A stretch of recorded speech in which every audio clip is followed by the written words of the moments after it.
Subscribe करिए हमारे channel target UP TET CTET को और बेल आइकन को दबाइए। हेलो दोस्तों, मैं आनंद स्वागत करता हूं आप सभी का आपके अपने चैनल और app target UP TET CTET में। दोस्तों यहां पे देखिए, मैं आपके डीएलएड थर्ड सेमेस्टर के गणित विषय को जो राजन नया सीरीज आया है, आपका राजन सीरीज का नया संस्करण है जो 2024 के, उसके प्रश्नों को यहाँ पे बहुविकल्पी प्रश्नों को मैं सॉल्व करा रहा हूँ। और इन बहुविकल्पी प्रश्नों में देखिए प्रश्न संख्या 18 तक मैंने करा दिया है और प्रश्न संख्या 19 से हम लोग इस क्लास में देखने वाले हैं। ये आपकी नई राजन सीरीज है, इसी के प्रश्नों को हम प्रैक्टिस कर रहे हैं। और आपको पता है प्रैक्टिस करने का जो सही तरीका है, जो सही तरीका हमारा है प्रैक्टिस करने का, वह है पहले ये जो क्वेश्चंस हैं इनको आपको खुद से करना है, कॉपी पेन लेके बैठना है, इसके बाद मेरे सोल्यूशन को देखना है। तो देखिए यहाँ पे अब प्रश्न संख्या 19 देखते हैं। इससे पहले की क्लासेस को अगर आपने नहीं देखा है तो नीचे डिस्क्रिप्शन में लिंक दिया गया है, मैथ के सामने के लिंक को आप क्लिक करेंगे तो मैथ की सभी क्लासेस जो है वह आपको देखने को मिल जाएंगी। उसमें मैथ की थर्ड सेमेस्टर की सारी वीडियोस आपको मिल जाएंगी। इसी तरीके से सभी विषय पढ़ाए गए हैं, सभी विषयों का लिंक दिया गया है। अब हम स्टार्ट करेंगे। देखिए प्रश्न संख्या 19 क्या कह रहा है कि प्रथम 10 प्राकृत संख्याओं का माध्य है। अब यहाँ पे हमको माध्य बताना है प्रथम 10 प्राकृतिक संख्याओं का। तो माध्य का फॉर्मूला क्या होता है? माध्य का फॉर्मूला होता है जितनी भी संख्याएं हैं, संख्याओं का योग, संख्याओं का योग बटे संख्याओं की संख्या। अब देखिए संख्याओं का योग निकालना है। कह रहा है कि प्रथम 10 प्राकृतिक संख्या, तो प्रथम 10 प्राकृतिक संख्या क्या होगा? 1 2 3 4 5 6 7 8 9 10, ये हो जाएंगी प्रथम 10 प्राकृतिक संख्या है। अब इनका आपको योग करना है और इन संख्याओं की संख्या तो 10 है ही, तो योग करेंगे तो देखिए एक तरीके से तो ये है 1 धन 2 कर लीजिए, फिर 3 कर लीजिए, इस तरीके से। और एक फॉर्मूला होता है कि अगर प्रथम n प्राकृतिक संख्याओं का आपको योग करना है तो उसका ये फॉर्मूला होता है, ये फॉर्मूला होता है n इंटू n+1/2। तो यहाँ पे हमको प्रथम 10 प्राकृतिक संख्याओं का योग चाहिए, तो हो जाएगा 10 गुणे 10 धन 1 यानी कि 11 और बटे 2, 2 से काटेंगे तो ये हो जाएगा 5 और योग कितना आ जाएगा? 55। आप वैसे भी जोड़ेंगे तो आपको 55 मिलेगा, ये तो आप जानते ही हैं, कर ही सकते हैं जोड़। ये मैं आपको बता रहा हूँ ये दूसरा तरीका। क्यों? क्योंकि अभी 20 संख्याओं का कर देंगे तो 20 संख्याओं का बोल देगा तो 20 बार आप जोड़ने जाओगे। इससे अच्छा ये फॉर्मूला लगाओगे 20 गुणे 21 बटे 2, तो ये आ जाता है आपका 210। ठीक, इस तरीके से ये आपका आ गया प्रथम 10 संख्याओं का 55, तो ये हो जाएगा 55 बटे 10 और 10 से भाग होगा तो ये जाएगा 5.5, जो कि आपके ऑप्शन बा में दिया गया है। ये आपका ऑप्शन बा जो हो जाएगा बिल्कुल सही हो जाएगा। ये समझ गए होंगे आप। अब इसके बाद हम लोग नेक्स्ट क्वेश्चन यहाँ पे देखेंगे, प्रश्न संख्या 20। प्रश्न संख्या 20 क्या कह रहा है? यदि किसी बंटन का परास 50 है व वर्ग अंतराल 10 है तो वर्गों की संख्या है। अब किसी बंटन की बात कर रहा है, मतलब कोई एक संख्याओं का रेंज दिया हुआ है, एक परिसर दिया हुआ है, एक संख्याओं का डिस्ट्रीब्यूशन दिया हुआ है जिसका 50, जो परास है वह 50 है। अब इस परास 50 का मतलब रेंज जो हो गया 50 हो गया, मतलब कि अगर पहली संख्या जो है वह 70 है, मतलब सबसे छोटी संख्या 70 है तो सबसे बड़ी संख्या क्या है? 120। ठीक है, इन दोनों का अंतर कितना आता है? 50। तो यही बोला गया है, एज एग्जाम्पल मैं लेके चल रहा हूँ कि जो भी संख्याएं दी गई हैं उनका जो अंतर हमको बस पता है 50, तो आप कुछ भी मान सकते हैं। इस तरीके से मैंने समझाने के लिए मान दिया कि एक 70 होगा, मतलब छोटी संख्या सबसे 70 होगी तो बड़ी संख्या 120 होगी। अब क्या कह रहा है कि वर्ग अंतराल अगर 10 रख के हम लोग सारणी बनाते हैं तो कितने वर्गों की संख्या बनेगी? तो वर्गों की संख्या क्या होगी? ठीक, आपको पता है इस तरीके से वर्ग अंतराल हम लोग लिखते हैं, वर्ग अंतराल हम लोग लिखते हैं और बारंबारता लिखते हैं। ठीक है, वर्ग अंतराल में क्या लिखा जाता है? जैसे ये 70 और 120 को ही ले लें तो वर्ग अंतराल 10 रखना है, यानी कि वर्गों का अंतर ये 70 से 80 हो जाएगा, इसी तरीके से 80 से 90 हो जाएगा, और 90 से 100 हो जाएगा, 100 से 110 हो जाएगा, 110 से 120 हो जाएगा। ये आपके 5 वर्ग इस तरीके से बन जाएंगे, और जितनी संख्याएं इनमें आ रही होंगी वो संख्याओं उतनी बारंबारता हो जाएगी। तो इस तरीके से ये आपका 5 वर्ग बनेंगे, 70 से 80, 80 से 90, 90 से 100, 100 से 110, 110 से 120, जो एग्जाम्पल हमने लिया था। और ये सबके लिए यही 5 वर्ग बनेंगे, चाहे जो भी संख्याएं हैं, आंकड़े कुछ भी दिए हों, जो वर्गों की संख्या होगी वह 5 होगी। तो ऑप्शन आ जो हो जाएगा यहाँ पे, ये बिल्कुल सही हो जाएगा। ये एग्जाम्पल मैंने आपको समझाने के लिए लिया था।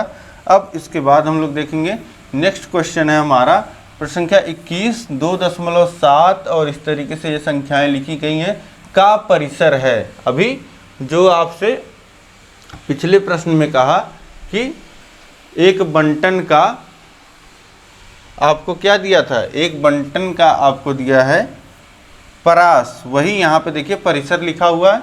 और ये परिसर आप समझ पा रहे होंगे क्या है, परिसर का मतलब हो गया रेंज, मतलब कहाँ से कहाँ तक।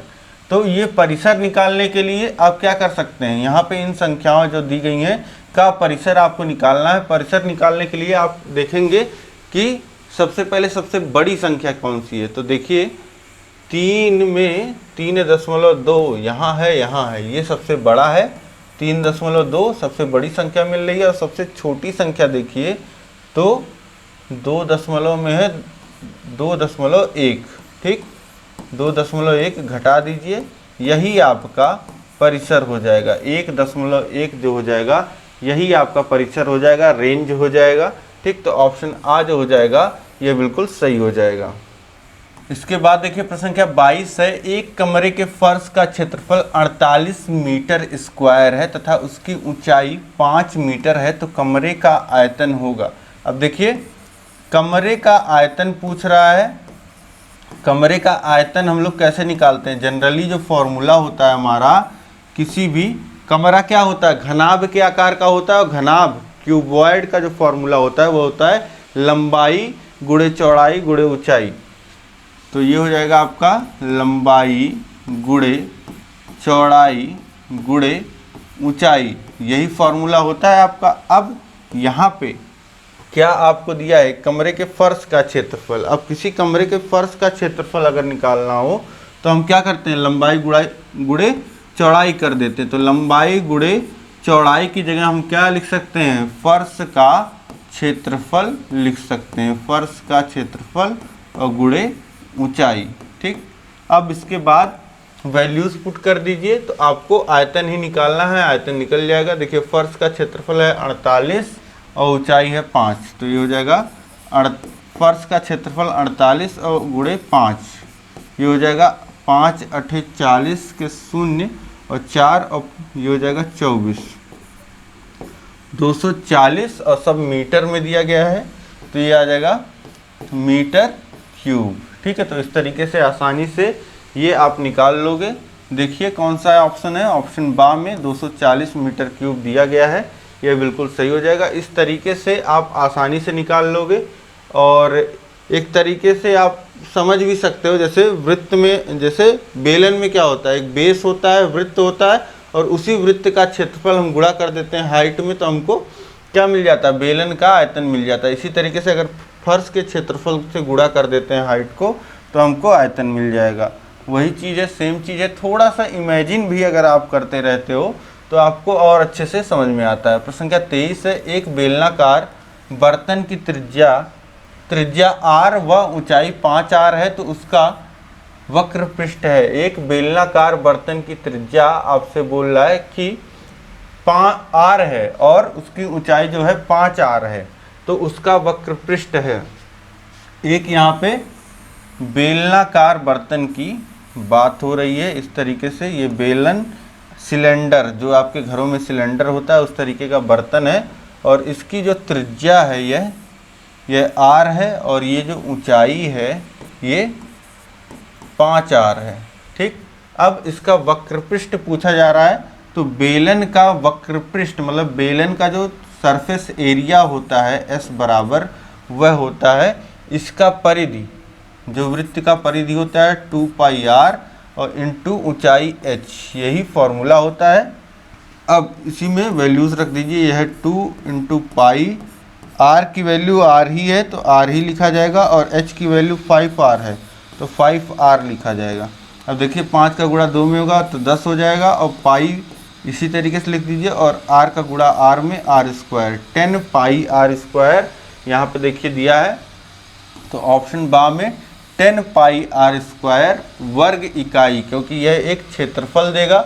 वक्र पृष्ठ क्या होता है? सरफेस एरिया होता है, वक्र पृष्ठ का क्षेत्रफल हम लोग निकालते हैं तो वर्ग इकाई में ही आएगा। ठीक है, तो ऑप्शन बा जो हो जाएगा 10 पाई r स्क्वायर, ये बिल्कुल सही हो जाएगा।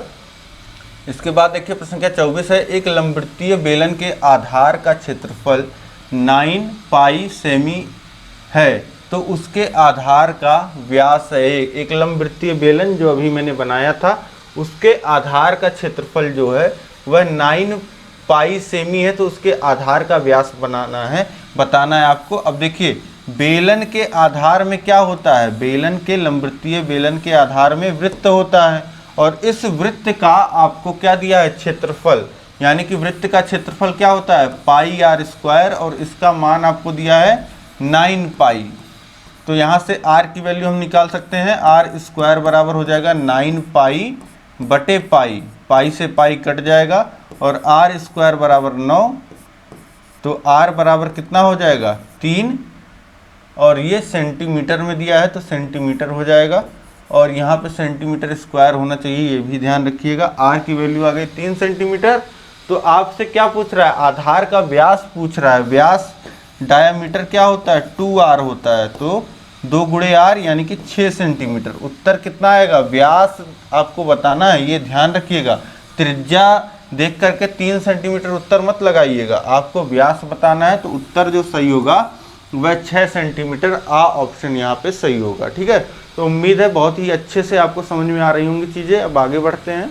प्रश्न संख्या 25 है, घन का पृष्ठ 24 सेंटीमीटर स्क्वायर है तो घन का आयतन होगा। एक घन का, एक जो घन है इस तरीके से ये आपका घन बनता है।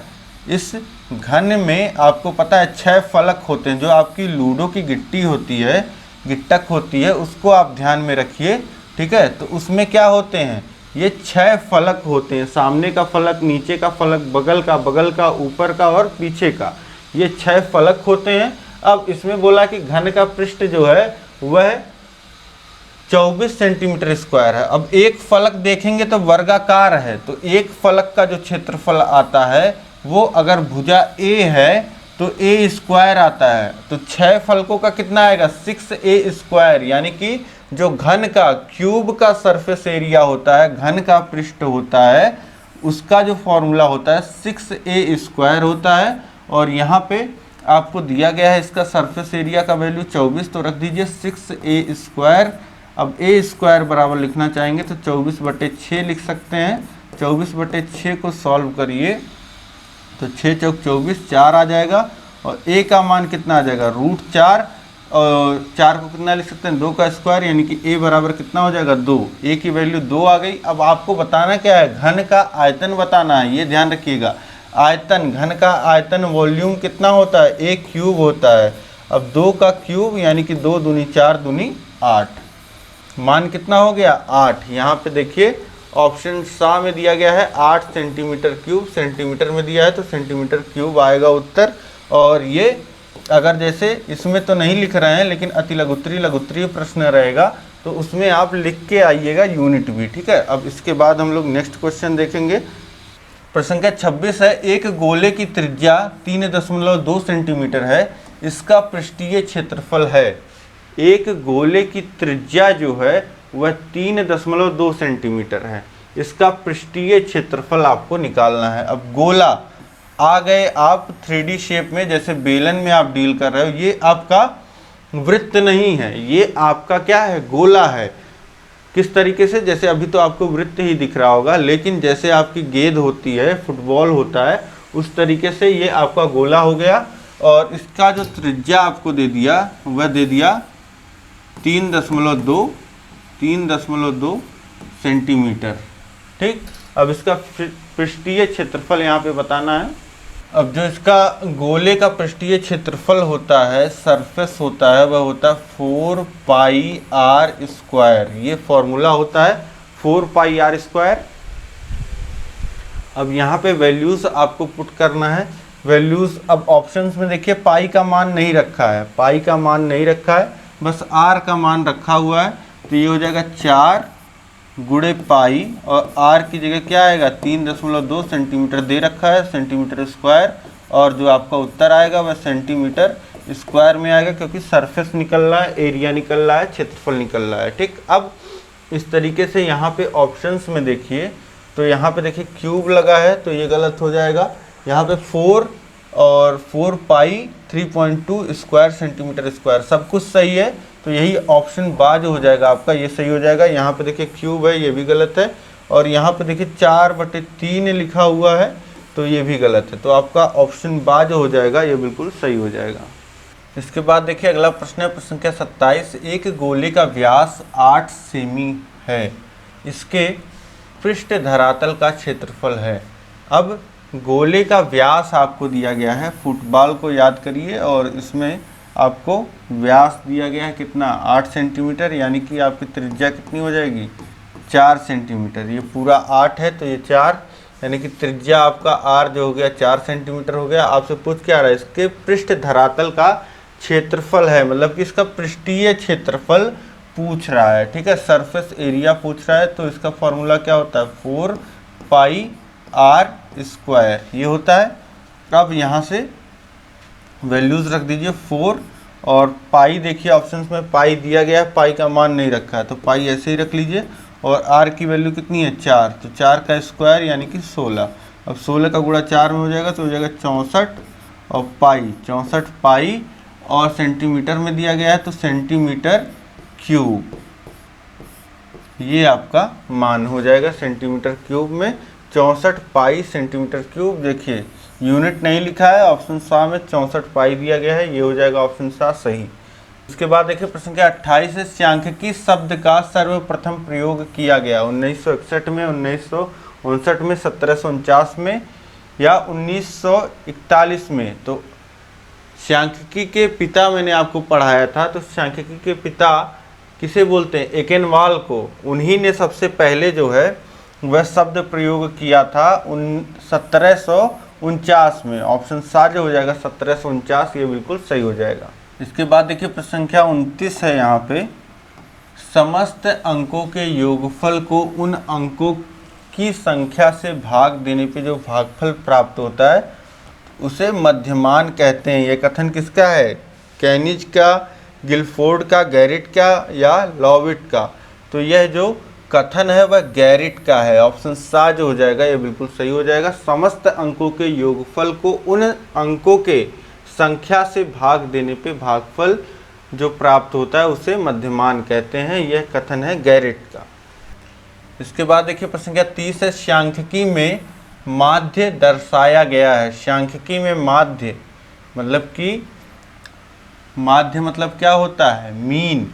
तो आपका माध्य m से डिनोट किया जाता है, कैपिटल M से। ऑप्शन बा जो हो जाएगा ये बिल्कुल सही हो जाएगा।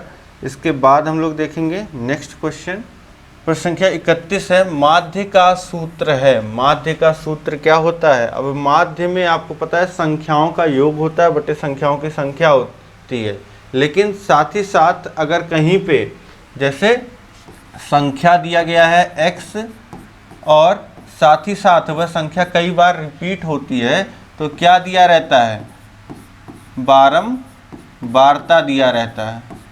बारंबारता यानी कि फ्रीक्वेंसी f दिया रहता है। तो सबसे पहले संख्या जो होती है, संख्या जो होती है मान लेते हैं a है और उसकी बारंबारता b है, तो a इंटू b पहले निकाला जाता है और इसका योग किया जाता है। ठीक है, a इंटू b का योग किया जाता है, यानी कि इन संख्याओं के जो बारंबारता से गुणा करने के बाद आता है उनका योग लिया जाता है। यानी कि अब योग का मतलब होता है ये सिग्मा, जोड़ ये योग दिखाता है, और a इंटू बी यानी कि संख्या का और उसके बारंबारता का गुणा का योग करना है, और बटे किसका, कुल संख्याओं का हमको योग करना है। अब देखिए संख्याएं कितनी हो जाएंगी, यहाँ पे संख्या जोड़ेंगे तब इस तरीके से नहीं, बारंबारता को जोड़ेंगे तब हमको पता चलेगा कितनी संख्याएं हैं, ठीक है, क्योंकि संख्याएं तो रिपीट भी हो रही हैं, तो इसलिए बारंबारता को जोड़ते हैं। तो sigma x F into sigma F ये हमको दे देता है formula, sigma F x by sigma F होना चाहिए यहाँ पे, नॉट एक्स। यहाँ पे इसको सही कर लीजिएगा, ऑप्शन सा में आपके सही दिया गया है, सिग्मा एफ ही दिया गया है, तो sigma F x by sigma F, तो ये आपका ऑप्शन सा जो हो जाएगा यहाँ पे, ये बिल्कुल सही हो जाएगा। इसके बाद देखिए प्रश्न संख्या 32 आपसे क्या कह रहा है, 2, 4, 5, 9 और 10 का मध्यमान है। तो मध्यमान निकालने के लिए वही सभी संख्याओं को जोड़ दीजिए, 2 धन 4 धन 5 धन 9 धन 10 बटे कितनी संख्याएं हैं, 5 संख्याएं हैं, तो हो जाएगा 2 और 4 6 और 5 11 और 9 20 और 10 30, 30 बटे 5 भाग कर दीजिए, कितना आ जाएगा 6। तो ऑप्शन आ जो हो जाएगा यहाँ पे 6, ये बिल्कुल सही हो जाएगा। इसके बाद देखेंगे हम लोग नेक्स्ट क्वेश्चन। अगला प्रश्न है प्रश्न संख्या 33, आंकड़ों के विवेचन का अर्थ है। आंकड़ों के विवेचन का अर्थ क्या होता है, सारणीयन, वर्गीकरण, आंकड़ों का संग्रहण या ये सभी।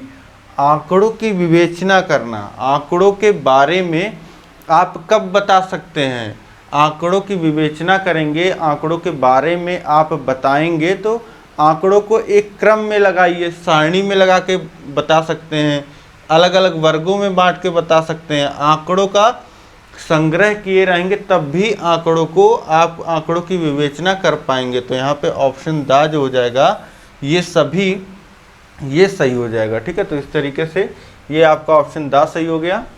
इसके बाद देखिए प्रश्न संख्या 34 है, आंकड़ों के प्रकार हो सकते हैं क्या, व्यवस्थित, अव्यवस्थित, आ दोनों या इनमें से कोई नहीं। तो आंकड़ा देखिए व्यवस्थित भी हो सकता है, एक क्रम में भी लगा हो सकता है, और अव्यवस्थित भी कैसे भी दिया हो सकता है। तो यहाँ पे ऑप्शन सा जो हो जाएगा, ये आ व बा दोनों सही हैं, तो ऑप्शन सा यहाँ पे आप सही लगाएंगे, ऑप्शन सा सही हो जाएगा। इसके बाद देखेंगे अगला प्रश्न है प्रश्न संख्या 35, 2, 5, 8, 2, 5, 8 का समांतर माध्य, तो जोड़ लीजिए 2 धन 5 धन 8 और बटे 3, 3 संख्याएं हैं, तो 10 और 15 बटे 3, 15 बटे 3 यानी 3 से काटेंगे तो 5 आ जाएगा। ऑप्शन बा जो हो जाएगा ये बिल्कुल सही हो जाएगा। इसके बाद देखिए प्रश्न संख्या 36 कह रहा है 30, 31, 37, 30, 35, 13, 30, 30 का बहुलक है। अब बहुलक क्या होता है, बहुलक वो होता है जो किसी भी दिए गए आंकड़े में सबसे अधिक बार जो संख्या आती है उसे हम क्या कहते हैं, बहुलक कहते हैं।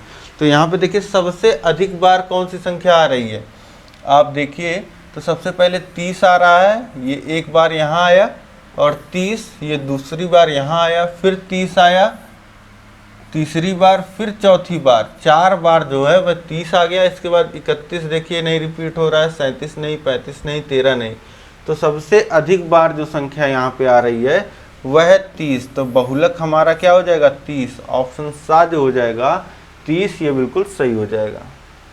इसके बाद देखिए दोस्तों प्रश्न संख्या 37 है, 8, 12, 9, 13, 15 की माध्यिका है। माध्यिका पूछ रहा है, तो माध्यिका क्या होती है, कैसे निकालते हैं। यहाँ पे देखिए, यहाँ पे आपको 5 पद, जब भी माध्यिका निकालना हो तो आपको पहले संख्याओं को एक क्रम में लगा लेना होता है। तो हम यहाँ पे संख्याओं को बढ़ते हुए क्रम में लगा लेंगे। देखिए 8, 9, 12, 8, 9, 12, 13 और 15, ये 5 संख्याएं दी गई हैं, इनको हमने क्रम में यहाँ पे लगा लिया, बढ़ते हुए क्रम में हमने लगा लिया। अब इसके बाद माध्यिका का हम फॉर्मूला लगाएंगे।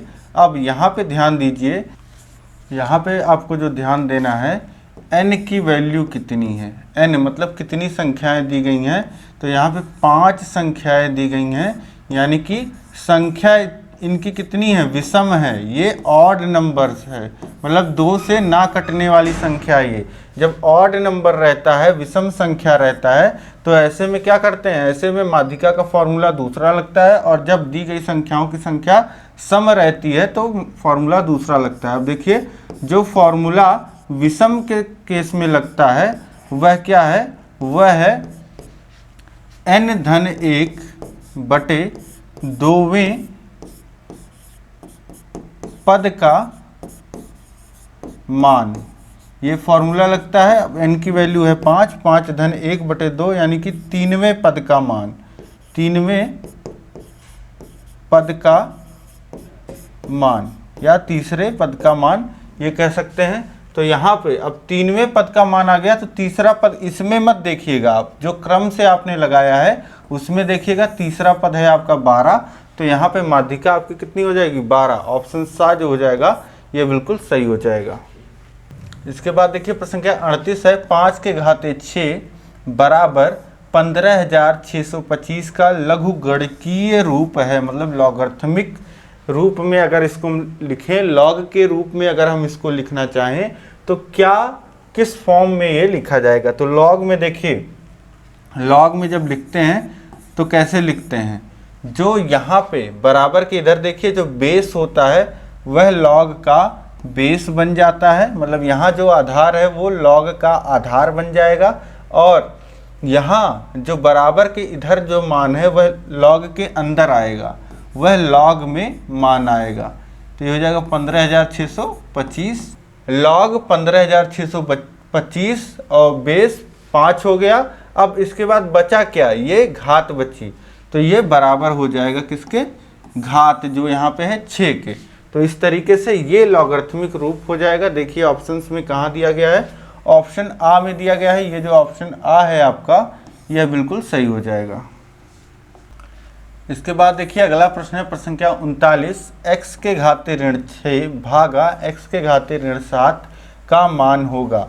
तो यहाँ पे देखिए x के घाते ऋण 6 और इसको भागा को इस तरीके से बटे में लिख सकते हैं, भागा x के घाते ऋण 7। अब यहाँ पे आपने घात का नियम पढ़ा है, जैसे a के घाते m है और भागा a के घाते n है। देखिए आधार समान है और भाग हो रहा हो तो जो घात होती है, घातें घट जाती हैं, अंश की घात में से हर की घात घट जाती है। तो यहाँ पे यही नियम हम लगाएंगे, ये हमारा नियम होता है घातों का। अब यहाँ पे हो जाएगा x के घात में ऋण 6 माइनस ऋण 7, ठीक है, क्योंकि अंश वाली घात में से हर वाली घात घटती है। तो यहाँ पे देखिए x के घात में हो जाएगा ऋण 6 और ये माइनस का गुणा माइनस में तो प्लस हो जाएगा धन 7 और बराबर कितना हो जाएगा, x के घाते धन 1 यानी कि x।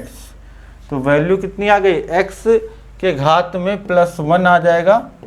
यहाँ ऑप्शन सा में दिया गया है, ऑप्शन सा जो हो जाएगा बिल्कुल सही हो जाएगा।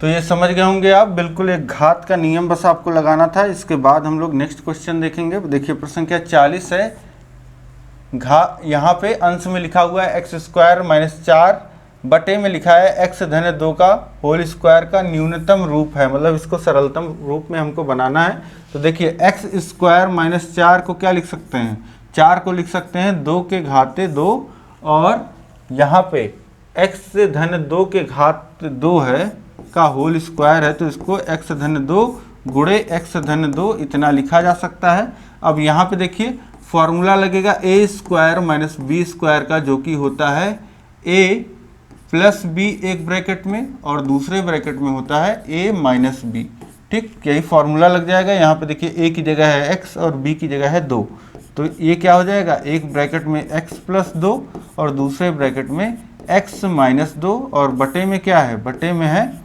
x धन 2 और फिर गुणे x धन 2। तो x धन 2 गुणे x धन 2 और x धन 2 यहाँ पे कट जाएगा और बचेगा क्या, यही अंश में बचा है x - 2 और x + 2। तो यही हमारा उत्तर हो जाएगा, अंश में आ जाएगा x - 2 और हर में आ जाएगा x + 2, जो कि ऑप्शन बा में दिया गया है। ऑप्शन बा जो हो जाएगा ये बिल्कुल सही हो जाएगा।